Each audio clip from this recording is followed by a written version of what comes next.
Class 10 students, we have come to the third unit of the cat, and here we are going to see, as the author had mentioned in the first unit itself, that the true life of a cat begins when the sheets of evening fall.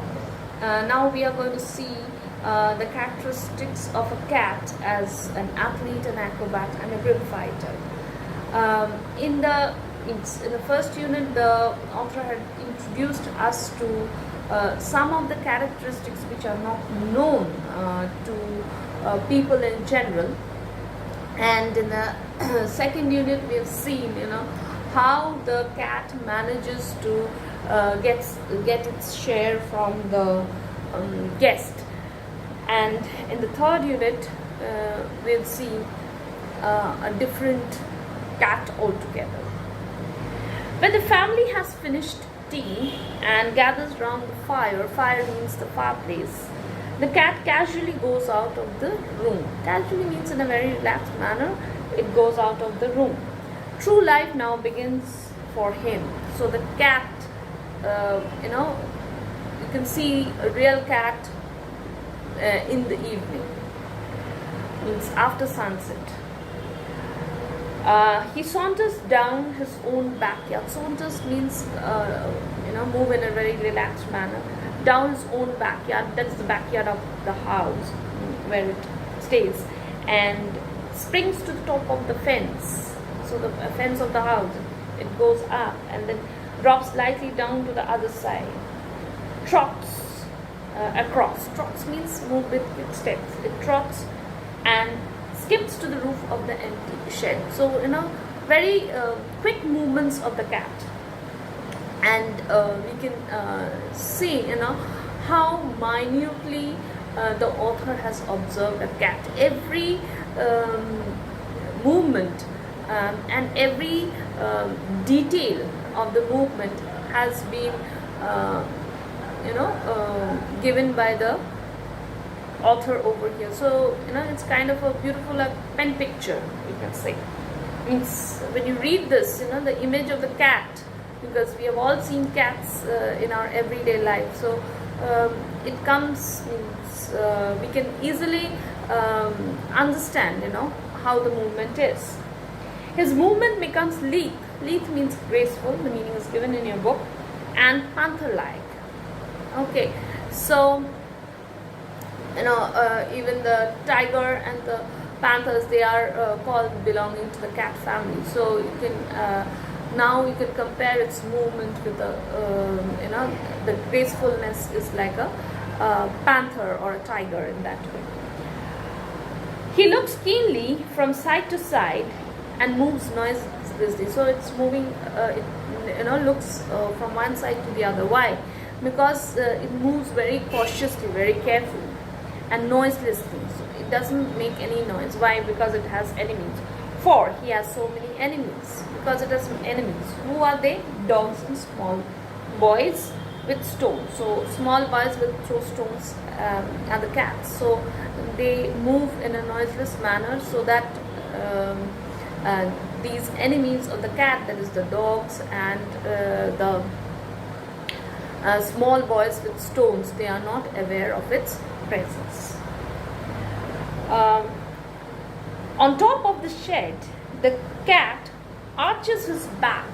Okay, so it appears to the poet as though it is doing a bit of arch, exercise over here. Arches its back and breaks its claws.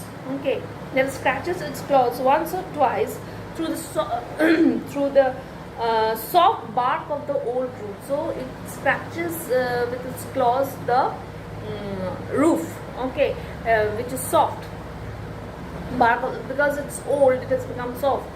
Bark of the roof. He stretches himself a few times.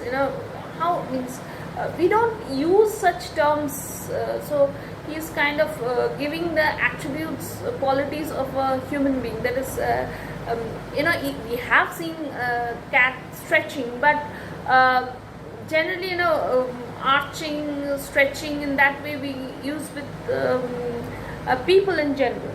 So he stretches himself a few times to see if every muscle is in working order. So he has used a lot of the author has used a lot of humor also in this in his description. Then, drooping his head, drooping is bending down, drooping his head nearly to his paws, he sends across a call to his kindred. Before long, they come, gliding, graceful, shadows. So, when we hear the word shadows, that is, it gives a call to its kindred, means its relatives, its near and dear ones. And we can see that not one but many of them come in a very graceful manner, and so it's gliding. Shadows, so it tells us the time of the day. Okay, shadows.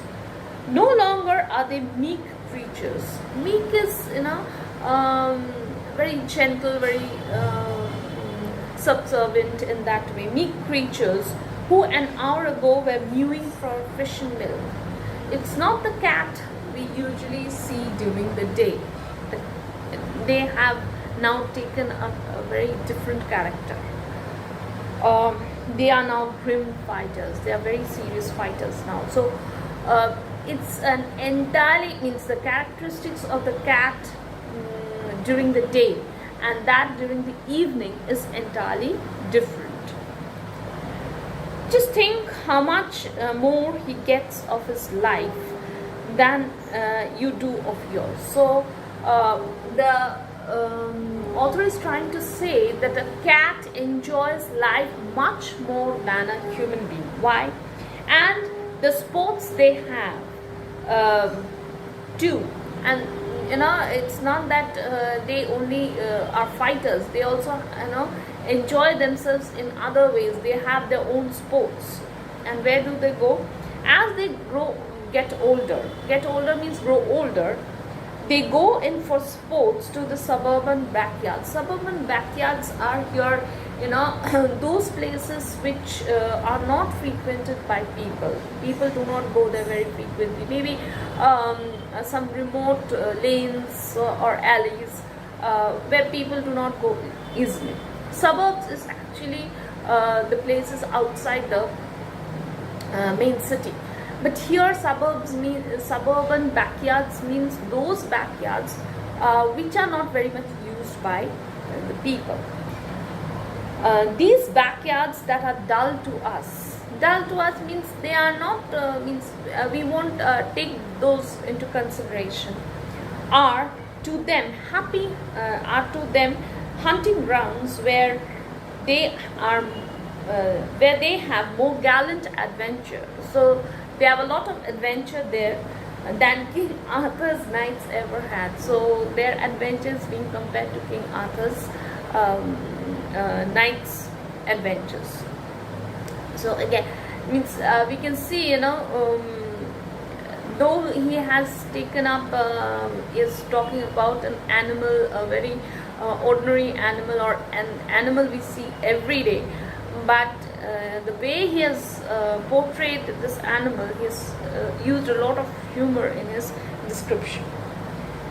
It is always spoken as a reproach against cats. Reproach means, that cats are always, blamed. And what is the blame against them? That they are more fond of their home. Okay, home, that means the house that they live, than the people in it. That is, the cats are not attached to the members of the family like dogs. Okay, they are more attached to the house, to the surroundings, that way. Naturally, the cat doesn't like to leave his country. So those backyards, that house itself becomes its country. So the cat will not want to leave that place. Country, the land where all his friends are, because all his known people are there. and where he knows every landmark, because he knows that place in and out. If it goes to another place, then again it has to, you know, again it has to know the whole every corner, every nook and corner of that place. So that would be something a cat would never like to do. Exiled in a new land, it's going to a new place is kind of an exile for the cat. He would have to learn a new geography, yes, learn about the place. So when the family moves, the cat, if allowed, will stay at the old house and attach himself to new tenants. So it does not matter to the cat that who comes into the house. The house, the place, its own friends are more important to it. He will give them the privilege of boarding him while he enjoys life in his own way, as though, you know, it would be an honor for the new tenants who come into the house to get that cat. It's said in that way, it's a privilege. So being able to have that cat would be a privilege for the new tenants. So with this we come to the end of the chapter. The PDF will be given with this video. Please write the answers in your copy. Some of the answers are given and some you have to write on your own. Thank you.